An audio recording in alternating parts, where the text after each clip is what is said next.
Lagi-lagi Presiden Joko Widodo kembali mengingatkan jajaran menterinya bagaimana seluruh negara di dunia saat ini sedang dilingkupi ketidakpastian sebagai dampak dari pandemi COVID-19. Lantas seberapa besar sebenarnya dampak ketidakpastian global ini ke Indonesia, apalagi sampai membuat Presiden Jokowi ini wanti-wanti ada awan gelap yang menyelimuti RI. Kita akan bahas bersama ya, jadi gambaran tentang sulitnya kondisi ekonomi Indonesia ini sudah beberapa kali disampaikan oleh Presiden Jokowi, dan kemarin saat memberikan pengarahan kepada peserta program kegiatan bersama kejuangan, Presiden Jokowi kembali mengingatkan bahwa kita saat ini sedang menghadapi masa sulit. Jadi sangat tidak mudah karena ada krisis kesehatan sekaligus krisis ekonomi yang melanda tidak hanya negara kita tetapi juga seluruh dunia dan hampir semua negara. Jadi ibaratnya kondisi ini seperti awan gelap yang menyelimuti dunia termasuk Indonesia. Hal yang sama juga disampaikan oleh Presiden Jokowi kepada para menterinya di hari yang sama juga saat membuka rapat terbatas dengan topik pembahasan rancangan postur anggaran pendapatan dan belanja negara tahun 2021. Nah, dalam rapat tersebut Presiden Jokowi juga memberikan arahan kepada jajaran menterinya. Apa saja arahannya kita akan lihat bersama. Yang pertama adalah Presiden Jokowi ini mengingatkan bahwa situasi ekonomi global saat ini berkembang sangat dinamis dan penuh dengan ketidakpastian. Jadi beberapa lembaga keuangan dunia juga selalu merevisi berkali-kali prediksi-prediksi atas pertumbuhan ekonomi global di tahun 2020 atau juga perkiraan di tahun 2021. Pada tahun 2021 sendiri, International Monetary Fund atau IMF, Bank Dunia atau juga OECD memang meyakini bahwa perekonomian akan mulai tumbuh positif. Bank Dunia memperkirakan ekonomi dunia ini mampu tumbuh 4,2%, kemudian 2,8 sampai 5,2% itu untuk OECD. Bahkan IMF memperkirakan ekonomi dunia lebih tinggi lagi, tumbuhnya akan tumbuh di 5,4% pada tahun 2021. Meski demikian, Jokowi berharap semuanya tetap bisa waspada ya akan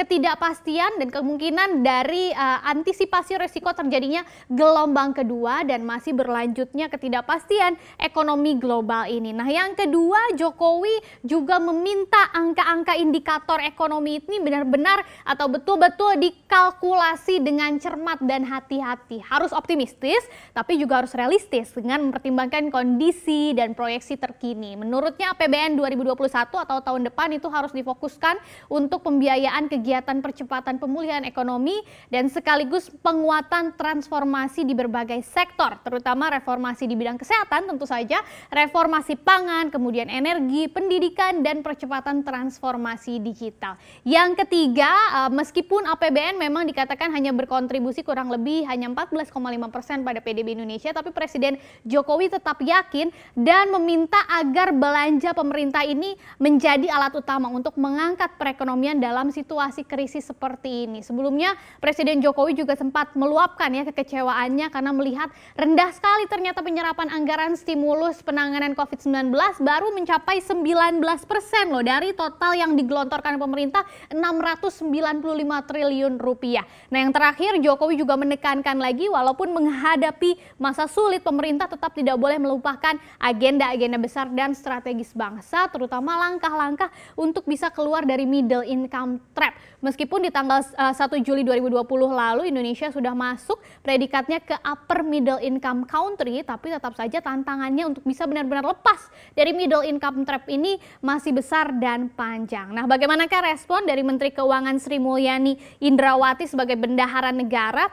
Ternyata senada dengan Presiden Jokowi pastinya ya. Setelah mengikuti ratas, Sri Mulyani juga membeberkan ada sederet ketidakpastian yang membayangi hingga tahun 2021 nanti. Yang pertama tentu saja ada ketidakpastian terkait dengan kecepatan penanganan COVID-19 di seluruh dunia. Apakah memang benar-benar bisa terkendali menjadi mendatar grafiknya atau menurun? Ini sangat ditentukan tentu oleh munculnya vaksin COVID-19.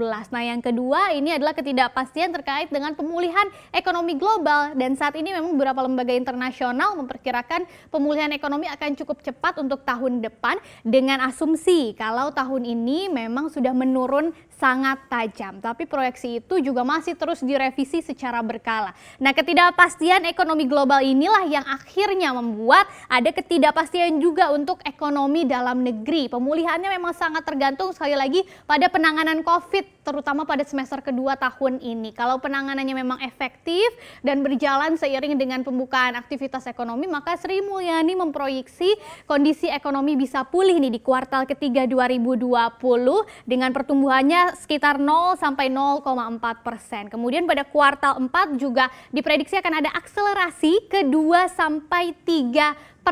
Maka kalau itu terjadi, pertumbuhan ekonomi kita secara keseluruhan di tahun ini, tahun 2020, itu masih bisa tetap di zona positif atau di atas 0%.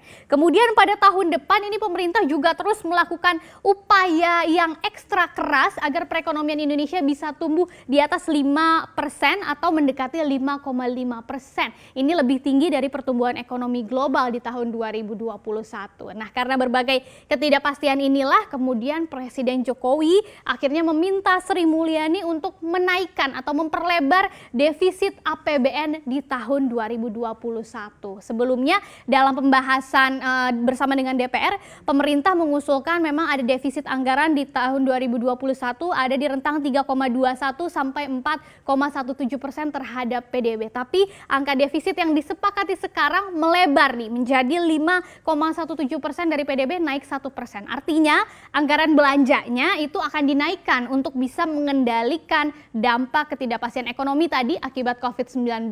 Jadi kita punya bantalan seandainya kita nggak tahu nih kapan ini semua akan berakhir. Nah, dengan defisit yang tinggi dan besar ini, pemerintah masih akan memiliki cadangan belanja sebesar 179 triliun rupiah. Cadangan belanja ini akan diprioritaskan yang pertama untuk ketahanan pangan, yang kedua untuk pembangunan kawasan industri yang didukung dengan infrastruktur, dan ketiga teknologi digital termasuk juga pastinya bidang pendidikan dan kesehatan serta dukungan untuk biaya vaksin. Nah, dari mana nih defisit tadi akan ditutup? Kedepannya ini pemerintah masih mengandalkan surat utang negara atau SUN, dan tahun depan pemerintah akan menerbitkan SUN domestik ataupun global, konvensional ataupun syariah, retail maupun non-retail. Bank Indonesia juga masih akan tetap menjadi standby buyer alias pembeli siaga dari SUN pemerintah ini. Tapi selain SUN, utang bilateral ataupun multilateral juga akan menjadi alternatif kalau bunga yang ditawarkan cukup rendah ya. Jadi sangat hati-hati pemerintah.